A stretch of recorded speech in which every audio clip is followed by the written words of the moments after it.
설교 전에 박수 받는 게 익숙치 않아서 죄송합니다. 2017년도에 작곡한 그 조동진 씨라는 가수가 있어요. 그분이 행복한 사람이라는 노래를 불렀는데 그 가사가 이렇습니다. 당신 울고 있습니까? 그래도 행복합니다. 지금 새벽이 가까워서 별 몇 개 안 남았는데 몇 개 안 남은 별이라도 찾아볼 수 있는 그 눈을 가지고 있으면 당신은 행복한 사람입니다. 울고 있습니까? 당신 행복한 사람입니다. 스쳐 지나가는 바람 그냥 무심하게 보내지 아니하고 그 바람결을 내가 느낄 수 있는 마음이 있으면 당신은 행복한 사람입니다. 그렇게 이야기를 했습니다. 뭐 많이 있고 충만하고 넘쳐서 행복한 것이 아니라 찾을 수 있고 느낄 수 있는 이 작은 것만 있어도 얼마든지 행복할 수 있다는 노래의 가사입니다. 왜 이런 노래 가사가 찬송가에 실리지 않는지 저는 좀 궁금할 정도입니다.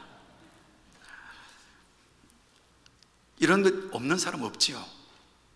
그렇다면 여러분 다 행복한 사람이 될 수가 있습니다. 오늘 말씀해 보니까 예수님께서 세례 요한이 순교당했다는 소식을 듣습니다. 그래서 그 현장에서 따로 떨어져서 빈들로 들어가십니다. 아마 주님께서는 세례 요한의 순교를 허투루 받지 아니하시고 앞으로 예수님 자신도 순교당할 것을 미리 아시고 그런 순교로 생각을 하셨던 것 같습니다. 어쩌면 예수님의 본질, 예수님의 본체를, 정체를 잘 알고 있었던 세례 요한, 구약에서부터 시작해서 마지막 이 신약의 선지자까지 가장 많은 예수 그리스도에 대해서 알고 있었던 그 세례 요한, 그리고 예수님의 친척, 그 가까운 사람이 순교당했으니 아무래도 주님은 울적했겠지요. 그래서 따로 떨어져서 어디로 들어갔냐면 오늘 말씀해 보니까 빈들에 들어갔다 이야기를 합니다. 빈들은 황야라고 나와 있습니다. 광야예요. 사람들은 예수님께서 어디 계시다 소문을 듣고 예수님이 왜 그리 가셨는지, 예수님 마음이 얼마나 울적한지 이런 것 생각하지 아니하고 자기 문제 해결받으려고 예수님을 따라 나왔어요. 예수님께서는 큰 무리가 자기의 오늘 보시더니 오늘 말씀해 보니까 예수께서 나오사 그렇게 이야기를 하고 있어요. 예수님이 계시던 빈들에서 따로 나오셨다는 거예요. 어디로 나오셨을까요? 예수님이 어디로 나오셨을까요? 오늘 말씀해 보니까 19절에 보니까 무리를 명하여 잔디 위에 앉히시고, 잔디가 있는 곳으로 주님이 나오셨어요. 황야에서, 잔디가 없고 돌멩이만 있는 그 광야에서 예수님께서는 어디로 나오셨냐면 잔디가 있는 쪽으로 내려오셨습니다. 왜요? 사람들을 맞이하려고. 왜 하필 잔디 있는 대로? 복음서에 보면 전부 잔디 있다 그렇게 이야기를 합니다. 또는 뭐 푹신푹신한 잔디다, 또는 무성한 잔디다 이렇게 표현을 하는데요. 왜 잔디가 있는 곳으로 나오셨을까? 이건 유대인들의 식사 습관과 연결되어 있습니다. 유대인들은 왼쪽에 있는 사람의 가슴에 기대어 가지고 오른손으로 음식을 집어 먹습니다. 그러니까 만일 돌이 있는 곳에 있으면 옆구리 아무래도 백일 것 아니겠습니까? 그래서 주님께서는 자기를 찾아온 제자들에게, 사람들에게 최소한 인격적 대우를 해주시기 위해서 잔디밭으로 주님이 내려오셨다는 거예요. 그래서 거기에 눕게 하셨다 이렇게 우리는 보고 있습니다. 실제로 그래서는 그런지는 모르지만은 1866년도에 모네라는 사람이, 물론 그 전에 1863년도에 마네라는 사람이 풀밭 위에 점심 식사 그런 그림을 그렸습니다만은 조금 야한 그림이 있어서 그 부분은 제외하고 이제 모네가 그린 그림 66년도 건데요. 보면 이렇게 잔디 위에 풀밭 위에서 점심 식사를 해요. 쭉 찾아보니까 이 풀밭 위에서 점심 식사하는 그림이요 한두 개가 아니에요. 굉장히 많습니다. 제 생각엔 아마 이 예술가들이 예수님께서 잔디에서 사람들을 이렇게 음식을 대접하는 것을 기억하시면서 그것을 아마 거기서 힌트를 얻지 않았나 이렇게 생각을 해봅니다. 여하튼 주님께서는 잔디 위에서 사람들을 맞이했습니다. 그리고 예수님과 함께 했던 그 좋은 시간들이 어느덧 다 지나고 저녁 때가 가까웠습니다. 그런데 주님께서는 아무런 말씀이 없으세요. 제자들이 주님에게 나가서 물어봅니다. 주님, 이 식사를 어떻게 제공해야 할까요? 지금 주님께서 이 사람들을 그대로 데리고 있으면 주님이 이 사람들 먹여야 할 책임이 있습니다. 그러니 이 사람들을 내보내서 저도 우리가 책임지지 않도록 해주시면 어떻게 했습니까? 이렇게 이야기를 하는 겁니다. 주님께서 말씀하십니다. 갈 것 없다. 너희들이 먹을 것을 주라. 그리고 빌립에게 물어봅니다. 빌립, 한번 이 사람들에게 조금씩이라도 떡 먹일 분량을 계산해 볼 수 있겠니? 그랬더니 200데나리온도 힘들겠습니다. 200데나리온, 한 사람의 하루 노동자의 일당이 한 데나리온입니다. 15만 원 치면 3천만 원이 되죠. 주님, 3천만 원어치 돈이 있어도 우리가 떡을 지금 살까 말까 한데요, 조금밖에 못 돌아갑니다. 그런데 더 큰 문제가 있어요. 주님, 여기는 빈들입니다. 빈들은 마을 찾기가 어려워요. 그리고 마을 찾기도 어려운데 서로 돈이 있다 하더라도 그게 무슨 소용이 있겠습니까? 그리고 마을이 있다 하더라도 그 작은 마을에 어떻게 갑자기 3천만 원어치 떡을 살 수가 있겠습니까? 빌립은 아주 계산을 잘했어요. 그래도 주님께서 말씀하십니다. 아니야, 너희들이 먹을 걸 주는데 그럼 너희들한테 무엇이 있는가 찾아보라. 그렇게 말씀하십니다. 주님은 시종일관 지금 제자들에게 너희가 먹을 것을 주라고 지금 이야기하고 있습니다. 제자들이 흩어져서 여기저기 찾아보는데 안드레가 아이 하나를 데리고 옵니다. 이 아이가 마침 이만큼의 도시락을 가지고, 점심을 가지고 있는데 아마 먹을 거 가지고 온 것 같은데, 이것이 누구 코에 붙일 수 있겠습니까? 라고 이야기를 합니다. 그래서 주님께서 그 떡 가져와라. 그리고 하늘을 우러러 축사하시고 떡을 떼어 제자들에게 나누어 주십니다. 제자들은 그 떡을 사람들에게 나누어 주었습니다. 자, 주님께서 아까 뭐라고 말씀하셨냐면 너희가 먹을 것을 주라 그랬어요. 결과적으로 제자들이 먹을 것을 주게 되었다는 이야기예요. 굉장히 중요한 사건입니다. 주님께서요, 너희가 건너편으로 가자, 배 타고 건너편으로 가자. 그런데 가다가 풍랑 만납니다. 우리가 죽게 생겼습니다. 제자들이 그렇게 부르짖습니다. 그래서 주님께서 풍랑을 잠잠케 하시고 왜 이렇게 믿음이 없냐 말씀하십니다. 무슨 뜻입니까? 내가, 예수 그리스도가 내가 가라 하면 가게 된다. 갈 수밖에 없게 되어 있다. 가다가 배가 깨지면 밑에서 거북이라도 올라와서 너희를 태우고 갈 것이다. 한 명도 안 죽는다. 왜? 내가 말했으니까. 지금 그를 가르쳐 주시는 거예요. 주님께서 제자들에게 너희들이 먹을 것을 주라. 우리가 어떻게 줍니까? 주라니까 결국 주게 되었다는 겁니다. 그렇다면 오늘 이 시간 우리가 계산해 볼 것이 있는데요, 오늘 본문에 마태복음에 보니까 뭐라고 나오냐면 여자와 어린아이를 제외하고 5천 명이다. 그럴 때 여자와 어린아이를 제외한 사람을 일컬어서 남자, 그렇게 이야기를 합니다. 성경에서는 남자 그럴 때는 여자와 어린아이, 20세 미만 어린아이를 제외하고 부를 때는 남자로 부르는데 오늘 마태복음에서는 그것을 우회적으로 표현을 한 겁니다. 남자만 5천 명이라는 거예요. 20세 이상 남자만. 그러니까 20세 미만의 아이들과 그리고 여성들을 합치면 계산하기 편하게 한 12,000명도 되지 않을까 생각을 해봅니다. 12,000명, 그러면 제자가 12명이에요 12명이 한 사람한테 나눠주면 한 사람이 1,000사람에게 나누어줘야 합니다.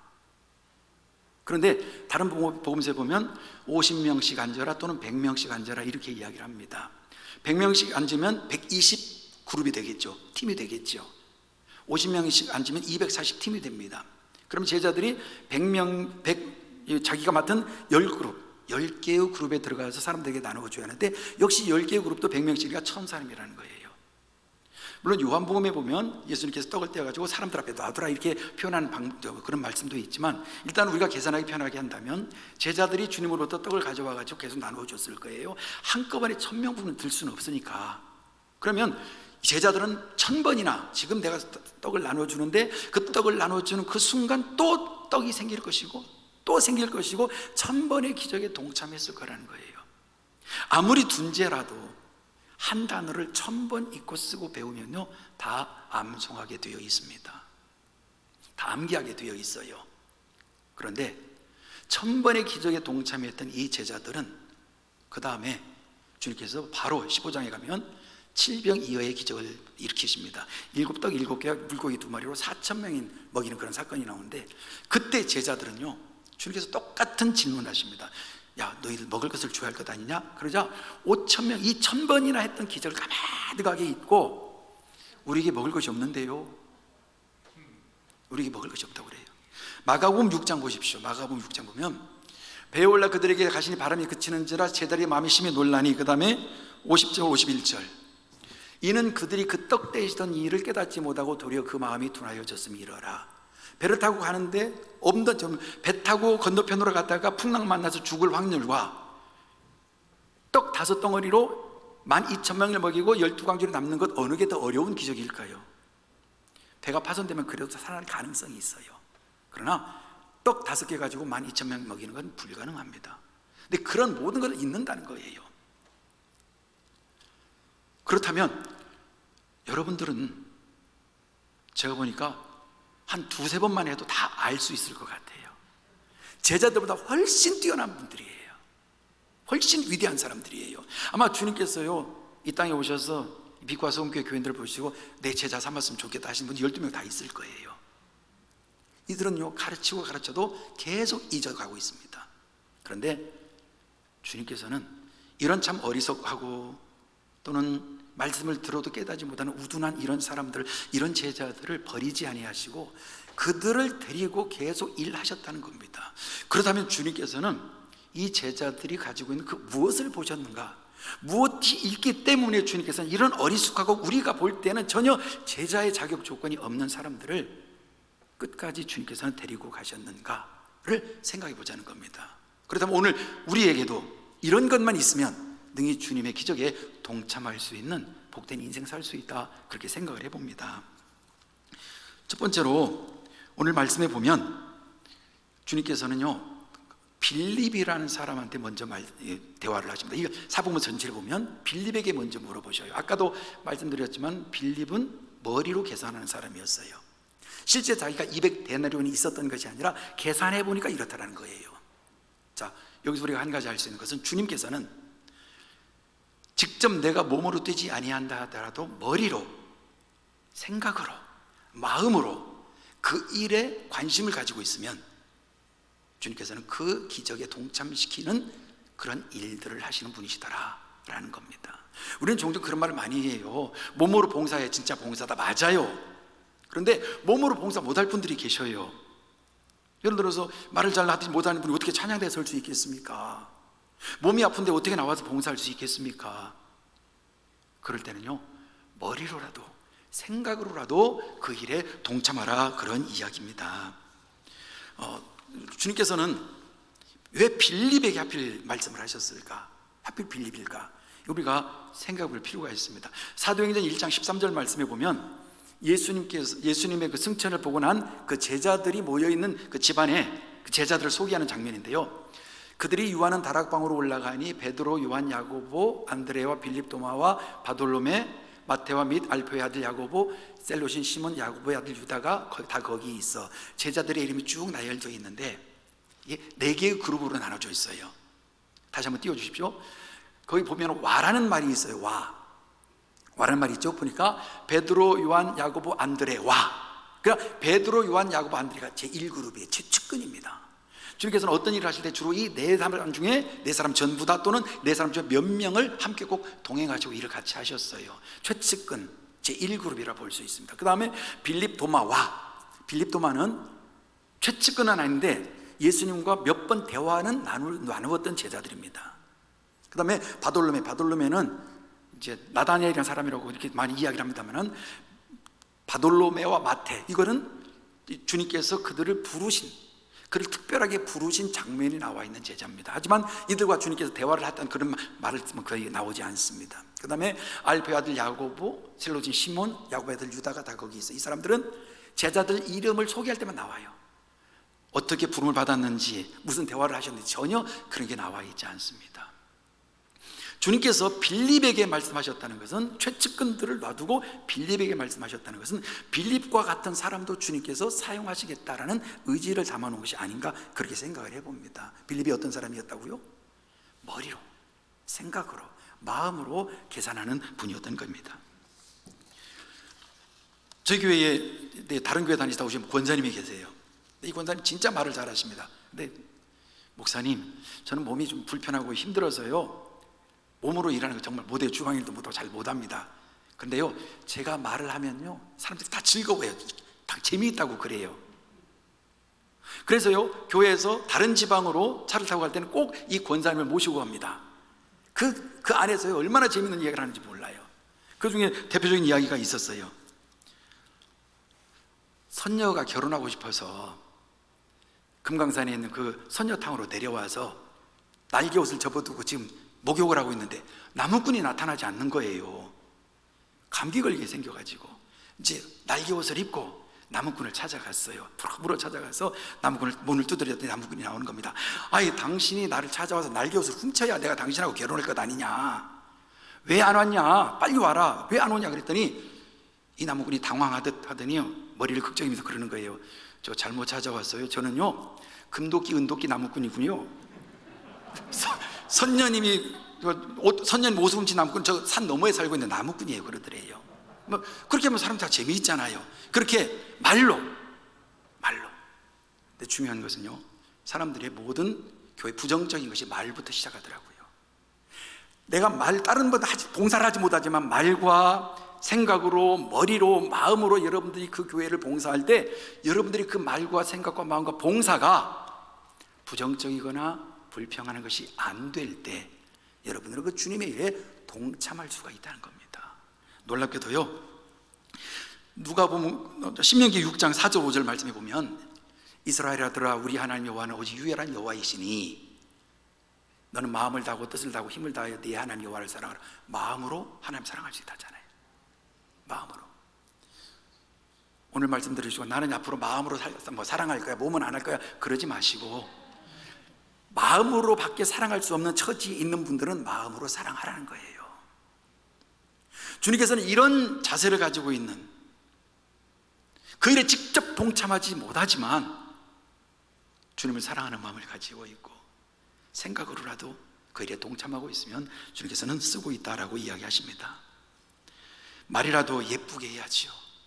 교회에서 누가 열심히 봉사합니다 그러면요, 아이고 뭐 저만 잘난 척 봉사하고 있어 그러지 마시고 말로 여러분들이 동참하십시오.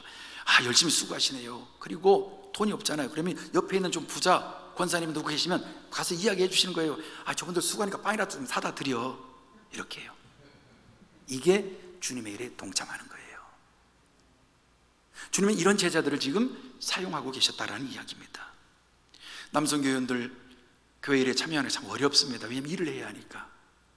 그렇지만은 나는 몸이 못 가니까 난 일 못한다 이렇게 생각하지 마시고, 그 일하는 그 시간이 되면 잠깐 여러분이 있는 그곳에서 생각으로, 마음으로, 묵상으로 기도를 하십시오. 지금 일하고 있는데 주님 일 성과가 좋게 해주십시오. 그것이 일에 동참하는 겁니다. 잠깐 묵상 기도하는 거 여러분 그거 효력 없는 거 아니에요. 느헤미야는 잠깐 묵상 기도함으로 하나님으로부터 큰 은혜를 받아서 아닥사스 왕의 놀라운 축복과 그리고 보호하심을 받았던 그런 흔적도 있는 걸 우리가 느헤미야서 2장에서 읽을 수가 있습니다. 부디 부탁합니다.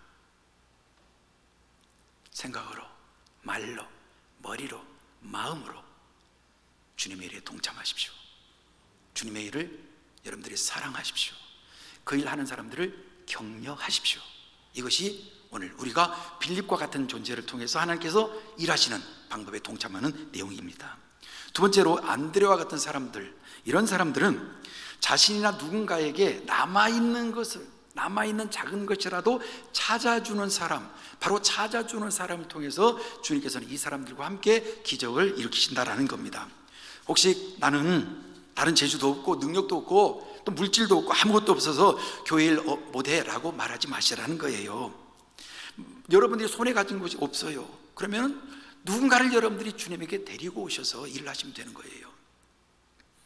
저기 여자 장로님이 계십니다. 은퇴하셨는데요, 이분이 이제 일하러 오시는 분이 계셔요. 근데 그분한테 뭐 잘해준 것은 아닌데 어느 날 그분 불교를 다니신데 그러시대요. 장로님이라고 여사님이라고 그러시더라고요. 장로님이 다니는 교회 저 나가면 안 돼요 그러더래요. 불교 다니시는 분인데. 나올 수 있죠. 그동안 장로님은 교회 다니세요 어디 갑시다 말 한마디도 안 했는데, 근데 왜요 그랬더니 장로님 보니까 교회 다니고 싶은 마음이 들어요 그러더래요. 뭐 그러다 뭐 그분이 막 뭐 아파트 사주고 차 사주고 그런 것도 없어요. 그냥 성심성의껏 대해준 거예요. 따스한 시선, 따스한 말, 왔을 때 수고했습니다 이런 말 한마디를 했는데 이것이 그 불교 다니는 그분의 마음을 움직여서 교회 나오게 만들었을 뿐만이 아니라, 두 자녀가 있어요. 아들, 딸이 있는데 그들 역시 불교에 심취했었는데 교회 다닌다고 한대요. 그리고 지난번에는 교통사고가 나서 토요일 날, 주일날 교회를 못 나왔습니다. 이 접촉사고가 나가지고.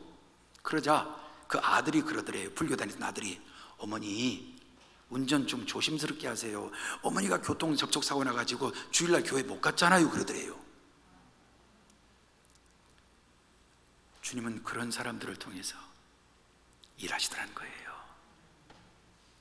뭐 위대한 능력이 있어서가 아니라 그 사람 옆에만 있으면 그저 마음이 편해요.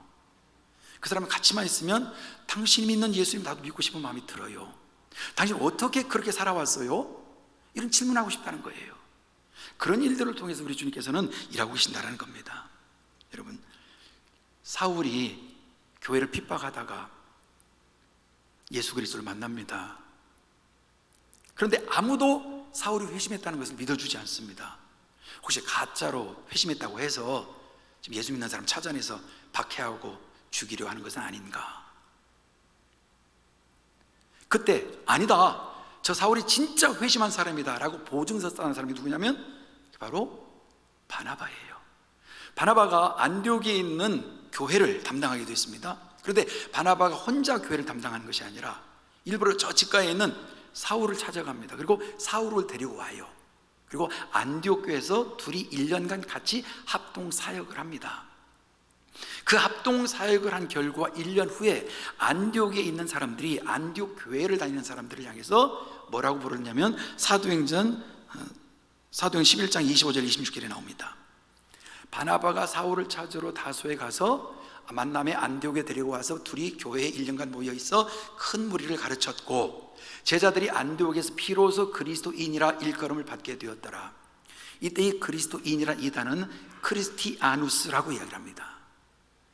크리스티아누스, 이 아누스라는 말이 붙으면 거기에 매료된, 거기에 심취된 그 추종자, 그런 뜻이에요. 안디옥 사람들이 안디옥 교회를 다니는 사람을 보니까 저 사람은 예수당이야, 예수파야, 예수님을 따라다니는 사람이야 라고 이름을 붙여주었다는 거예요. 어떻게 해서? 바나바와 사울이 합심해서 목회하는 것을 보니까, 그리고 그 목회의 결과를 교인들이 보니까, 그 목회의 결과로 나타난 교인들을 보니까 안디옥 사람들이 볼 때는 전혀 다른 사람들이라는 거예요. 저 사람들 그리스도인에 미친 사람들이야. 그리스도에게 미친 사람들, 크리스티아누스 그러더래요. 이게 내가 가지고 있는 것, 내가 남에게 보여줌으로 얼마든지 그들을 그리스도에게로 인도할 수 있는 사람들, 주님께서는 이런 사람들과 함께 일하시더라는 거예요. 태교현 이 지역 굉장히 많은 교회들이 있습니다. 하지만 태교현 지역에 있는 모든 사람들이 빛과 소금 교회 다니는 여러분들을 볼 때 저 사람 빛과 소금 이아누스라는 말을 할 수 있어야 해요. 빛과 소금 교회 다니는 사람들, 빛과 소금 이아누스, 얼마나 감사합니까? 그런 말을 우리가 들을 수 있어야 한다는 겁니다.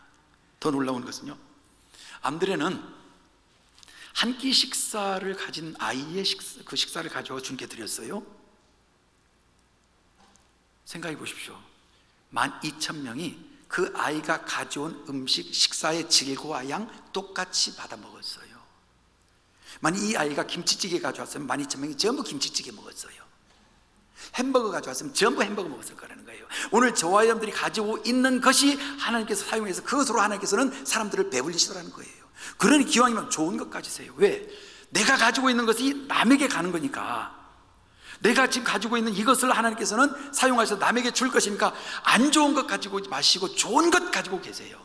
예수 그리스도를 믿었으니까 좋은 심령 가지고 있고, 좋은 자세 가지고 있고, 좋은 봉사의 마음을 가지고 있으면 그것을 사용하면 그 나머지 사람들 그 좋은 것 먹지 않겠어요? 그렇지 않겠습니까? 만일 내가 예수를 개떡같이 믿으면 그 사람들 전부 개떡 먹어야 해요. 그래서 저 여러분들은요, 이 안드레와 같은 사람, 그 중에서도 좋은 것을 늘 가슴에 담고 사는, 그리스도인으로 사는 귀한 성도들, 그리고 그런 남성교 회원들이 되셔야만 한다 생각을 합니다. 모든 사람 살리는 데서는요, 많이 있어서가 아니라 내가 지금 가지고 있는 이 작은 것이라도 주께 드려졌을 때 주님은 그것을 사용하시더라. 내가 무엇을 잘하는가 곰곰이 생각해 보십시오. 내가 무엇을 잘하는가. 어느 시골 교회에 추수감사 주일 예배를 마치고 나서 이제 목사님 사모님이 교회 본당 경계를 섰다고 합니다. 왜냐하면 시골에서는 쌀이랄지 또 채소랄지 과일이랄지 이런 것으로 헌물을 많이 하니까. 근데 깜빡 잠들었는데 갑자기 본당에서 우릉쿵 웅쿵 소리가 나더래요. 목사님 사모님 깜짝 놀랐습니다. 도둑놈이 들어온 것은 아닌지. 그래서 후레쉬 들고 이제 빗자루 들고 본당문을 확 열고 이 전등을 확 비쳤더니 그 교회 등이 이렇게 혹이 난 곱주 집사님이 땀을 뻘뻘 흘리도록 계시더랍니다. 아니 집사님 어떤 일이세요? 집사님도 깜짝 놀랐죠. 갑자기 문 열고 목사님 네 분이 이 전등불을 붙이니까요. 예, 제가 지금 제주를 넘고 있습니다. 아니 갑자기 왜 제주를 넘습니까? 목사님 말씀하셨죠.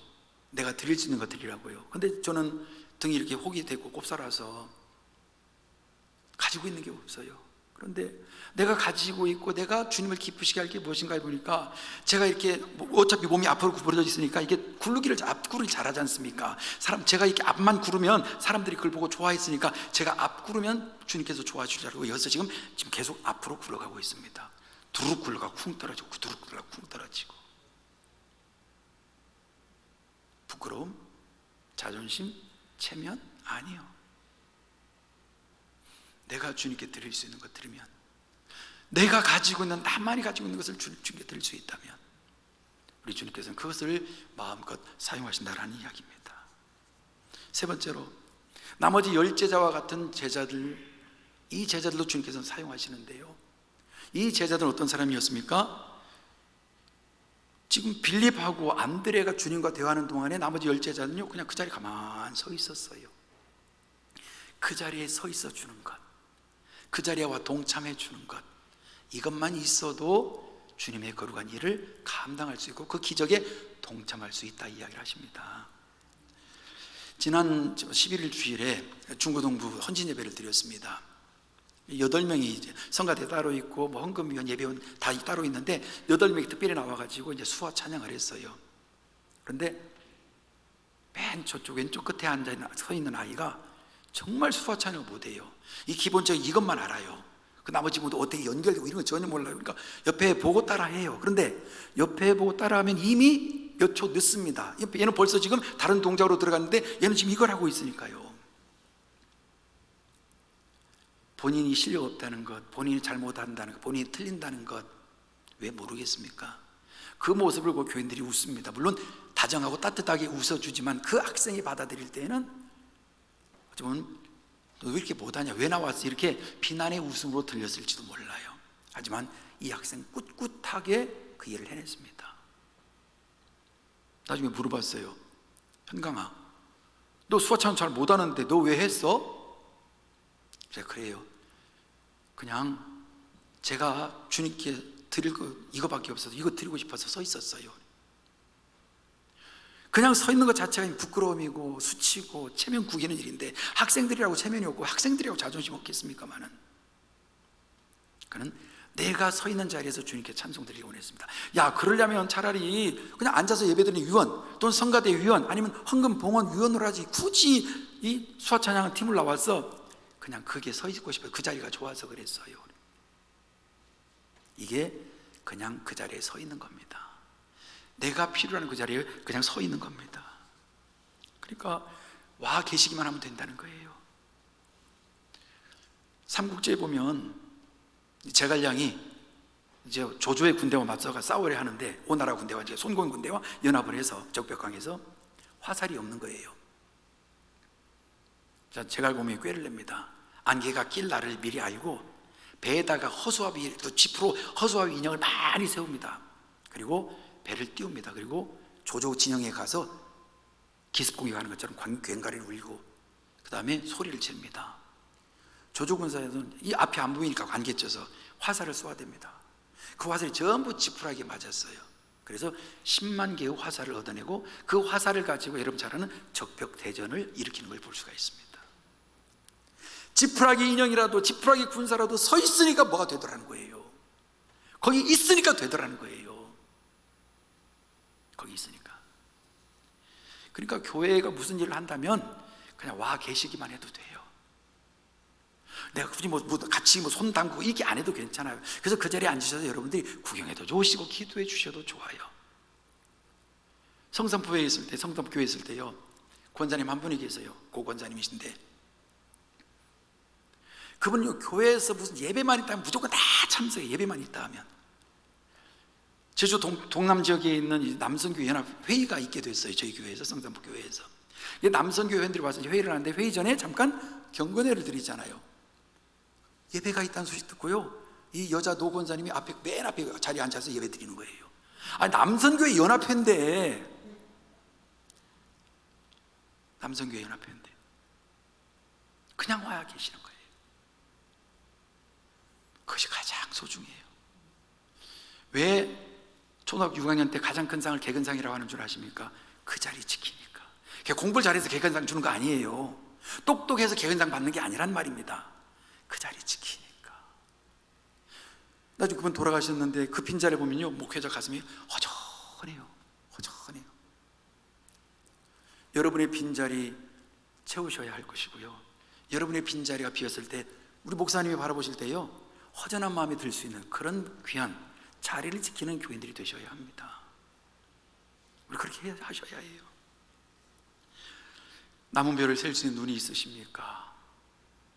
스쳐 지나가는 바람을 느낄 수 있는 마음이 있으십니까? 그렇다면 여러분에게는 그런 마음과 그런 눈과 그런 생각들이 있는지요, 한번 좀 우리가 생각해 보자는 겁니다. 사실 우리는요, 내가 가지고 있는 것 중에서 많은 것을 주님께 드리지 못하는 게 많습니다. 참 많은 것을 못 드리고 있어요. 찾아보니까 이래요. 신문을 대신 던져주는 시간 6초. 할머님 조심해서 가세요. 어르신과 함께 횡단보도 건너는데 걸리는 시간 23초. 김대리 어제 야근해서 쉬어가면서 해. 후배에게 커피 타주는 시간 27초. 잠시만요, 버스벨 대신 눌러주는 시간 4초. 이 시간들을 합치면 1분이에요 1분 여러분 시간 못 내시겠습니까? 목사님 그런 말씀 하십시오. 1분 1초도 정말 저는 내기가 어렵습니까? 어렵습니다. 그러세요. 이런 이야기가 있어요. 아마 여러분 처음 듣는 이야기일 거예요. 나무꾼이 쇠도끼를 가지고 산에서 나무를 지금 쪼개고 있습니다. 이 나무를 갖다 팔아서 생계를 유지하는데, 어느 날 열심히 나무를 패는데 갑자기 도끼가 쿵 날아가지고 손에서 미끄러져가지고 물속에 빠졌어요. 근데 물신령이 두루룩 나타나더니 금도끼를 딱 보여주면서 이 도끼가 네 거냐? 그래서 아닙니다. 처음 듣지요 여러분?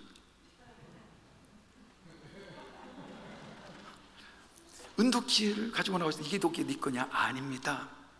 쇠도끼를 가지고 나와서 이것이 네 거냐? 그것이 내 겁니다. 야, 참 정직했다. 금도끼, 은도끼 다 네 거다. 그러고 나서 보석도끼를 하나 주더래. 보석으로 만들어진 도끼인데 어떤 보석인지 모르겠습니다만, 이 보석도끼는 나무를 캐는 것이 아니라 네가 지금 나한테 이렇게 정직했다는 것을 보여주는 상징적인 물건이니까 이 물건을 바라볼 때마다 꼭 정직해라. 자, 계산을 해봤어요. 보통 손도끼 하나 무게가 6kg 나갑니다. 돈으로, 그러니까 한 돈, 두 돈, 그 돈으로 계산했더니 1,600돈이에요. 요즘 한 돈에 25만 원입니다. 계산하니까 4억 원이에요. 은도끼는 한 돈에 3,450원이니까 약 550만 원이 됩니다. 자, 생각해 보십시오. 이 도끼가 네 거냐? 1분 동안 생각을 했어요. 그 다음에 아닌데 왜 했어요? 아니, 즉각 나와서 아닙니다. 그죠? 즉각. 1초도 안 걸렸을지 몰라요. 내가 1초, 2초 정직하니까 도합 4억 5천만 원이 나에게 생기더라는 거예요. 1분이 필요 없어요. 단 몇 초, 단 1, 2초만 여러분들이 그 일을 정직하면. 아까 사무실에서 참 하시는데 목사님이 두 분 수고하시는 권사님한테 질문하셔요. 오늘 목사 청빙위원 했는데 그때 권사님들 제가 이 목사님 좋다고 해서 청빙했습니까? 아니면 정말 그 목사님이 좋아서 청빙했습니까? 그랬더니 한 10초 이상 가만히 생각하시더라고요. 그러더니 목사님이 좋아서 좋다고 해서 청빙 받았지요. 제가 무슨 말씀 드릴 게 있습니까? 그게 맞아요. 왜? 목사는 아버지니까 아버지가 좋다면 좋은 거 아닙니까? 그 대답도 10초 걸리더라고요. 그런데 이 도끼가 네 거냐? 아니요. 단 몇 초 정직하니까. 순식간에 그는 부자가 됐다는 거예요. 처음 듣죠? 마음으로, 생각으로, 정직과 진실한 말로, 내가 비록 참석하지 못하지만 그 자리에 내가 있어줌으로 우리는 얼마든지 주님의 몸된 교회 일에 동참할 뿐만이 아니라 그리스도께서 일으키시는 기적에 동참할 수 있다라고 성경은 오늘 우리에게 말씀하십니다. 한 가지 문제는 누가 5,000명을 셌는지 그건 성경에 나와 있잖아요. 참 궁금해요. 누가 숫자를 셌는지. 신에게는 아직 12척의 배가 남아 있습니다. 1597년 정유재란 때 이순신 장군이 명량해전을 준비하면서 임금에게 올렸던 장교에 쓰여있는 글이라고 합니다. 이순신 장군은 없어지고 증발해버리고 깨져버린 그리고 고장난 배를 보았지만 그것 때문에 절망하지 않았습니다. 외국의 적의 배가 330척 너무 많고 또 적의 배가 정말 튼튼하고 좋은 무기를 실었다고 해서 그분은 탄식하고 낙심하지 않았습니다. 그분은 다른 것을 본 것이 아니라 지금 내게 있는 것, 지금 내 손에 있는 것, 이걸 본 거예요. 우리는 남의 것을 볼 때 참 실망 많이 합니다. 주님께서는 남의 것 보지 않으셨어요. 야, 정말 이거 누구 코에 붙이겠냐 모르겠다, 이렇게 말씀하지 않았어요. 그 있는 것을 가지고 사람들에게 먹을 것을 제공해 주셨어요. 일이 어떻게 될까 조마조마하는 12제자들, 내 가진 것 없지만 누가 가진 것 있는지 찾아보는 그 제자들, 그저 그 자리에 가만히 서 있어서 주님이 뭐라고 이야기하실지 모르지만 기다리고 있는 그런 제자들도 주님께서는 다 제자로 사용하시고 그들을 통해서 놀라운 기적을 행하셨다는 겁니다. 그렇다면 이렇게 못할 교인들이 어디 있습니까? 이렇게 못할 남선교 회원들이 어디 있습니까? 다 이럴 수 있죠. 한 가지 생각할 것이 남아 있어요. 그것은요, 이렇게 오병이어의 기적에 빵과 또 고기에 동참했던 사람들이 나중에 예수님 십자가에 못 박아 죽이라고 소리를 쳤다는 사실입니다. 바로 이 사람들이 그렇게 했다는 것입니다. 그러므로 중요한 것은요, 오늘 저와 여러분들이 오늘 내가 이 시간에 주님 앞에 헌신을 다짐한다면, 아멘 한다면 그 아멘을 끝까지 여러분들이 가지고 가셔야 합니다. 일본 말에 나루호도라는 단어가 있대요. 나루호도. 저도 이제 집사님한테 배워서 알았어요. 이 나루호도라는 게 무슨 뜻이냐 그랬더니, 맞습니다, 당신 말이 옳습니다, 정확합니다, 그런 뜻이래요. 우리가 아멘 하는 단어하고 같은 단어예요. 그런데 그 집사님 이야기가, 일본인들은요, 이 나루호도라는 대답을 하게 되면 그들은 한 번 목사님이 말씀하시거나 누가 강사가 말씀하신 그 말씀이 내 가슴에 불을 지펴서 내가 나루호도 아멘이라고 대답을 하면 그 다음부터 그 사람들은요, 그 자기가 아멘했던 그 말씀, 그 진리에서 절대 떠나지 않는다요. 어떤 일이 있어도 변화되지 않는다는 겁니다. 어떤 일이 있어도 바뀌지 않는데요, 끝까지 그걸 가져간대요. 그래서 일본에는 기독교들이 많지 않지만 그 기독교는 전부 다 100% 진짜라고 이야기합니다. 우리는 얼마나 많이 아멘 하는지 몰라요. 그래서 우리는 아멘을 자판기처럼 누르면 그냥 아멘 나와. 할렐루야 그러면 아멘 나오잖아요. 그죠? 믿습니까? 그러면 아멘 나와요. 그런데 그 아멘이 나루호도가 되어야 한다는 거예요. 백조가 자기 마지막에 최후의 노래를 부르는 것처럼 오늘 저와 여러분들이 주님 앞에 헌신을 다짐할 때 정말 진심으로 나 이젠 더 이상 변함이 없이 주님 끝까지 변함없이 사랑하겠습니다, 이 마음을 가지고 여러분들이 아멘 하셔야 합니다. 그리고 더 이상 아멘 안 해도 돼. 왜? 내가 지금 그렇게 살아가니까. 여러분의 아멘이, 오늘 드리는 이 아멘이 마지막 아멘으로 여러분들에게 정직하게 입술에서 나오게 되기를 간절히 소망합니다. 그러므로 저와 여러분들이요, 이 세상에서 기독교인으로 살아간다는 것은 다른 것이 아니라 영적인 힘을 얻어서 기독교인으로 살아간다는 것은 바로 내가 예수 그리스도의 뜻을 따라 그리스도 안에서 그리스도와 함께 그리스도의 몸된 지체로 살아간다는 거예요. 그러니까 내가 영적인 힘을 얻으면, 내가 밥을 먹어서 힘을 얻으면 우리가 해야 할 일은요, 우리 악한 세력 사탄과 대적하는 겁니다. 그런데 이상하게 밥 먹고 영적인 힘을 얻으면 같은 교인끼리 싸우려고 그래요. 많은 교회들이 그래요. 같은 남성교회, 같은 여전도 회원들이 서로 싸웁니다. 그거 싸우려고 밥 먹습니까? 아니죠. 내일 열심히 싸우려고 집에 가서 주무십니까? 그거 아니잖아요. 우리가 밥 먹고 휴식 취한다는 것은 다른 게 아니에요. 내일 일 위해서 우리가 밥 먹고 휴식을 취하는 겁니다. 내일 일을 하려고 우리가 성경 말씀을 읽고 기도하고 찬양하는 것도 전부 내게 주신 내일 하루를 그리스도인으로 살아가기 위해서, 빛과 소금교회 교인으로 살아가기 위해서 우리가 밥 먹고 하루 휴식을 취하는 겁니다.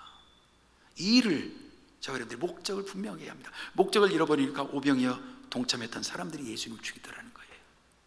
내가 왜 예수 믿는지, 내가 왜 주의를 하는지 한번 우리 깊이 생각해 봐야 한다 생각합니다.